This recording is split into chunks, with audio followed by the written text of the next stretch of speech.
how to fix can't share screen on WhatsApp on Android.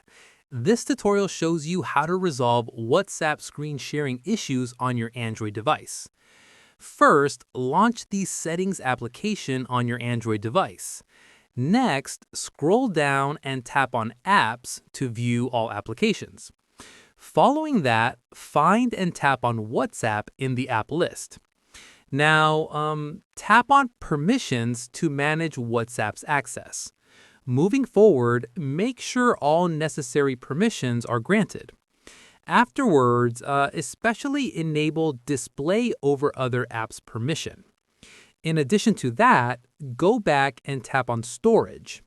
Once there, tap on Clear Cache to remove temporary files. Subsequently, open the Google Play Store on your device. Moreover, search for WhatsApp and check for available updates. Afterwards, tap on Update if a new version is available. Then, restart your Android device completely. Within this section, open WhatsApp and start a video call.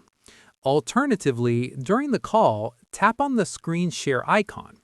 Once prompted, select what you want to share and tap Start Now. Then, if it still doesn't work, check your Android version. Afterwards, screen sharing requires Android 5.0 or higher.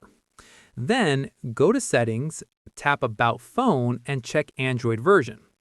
Moreover, if the issue persists, uninstall and reinstall WhatsApp. Afterwards, your WhatsApp screen sharing should now work properly. Then, you've successfully fixed screen share issues on WhatsApp Android. And that's it. If this tutorial helped you fix can't share screen on WhatsApp, give it a like, subscribe for more WhatsApp troubleshooting guides, and tap the bell icon for notifications. See you in the next one.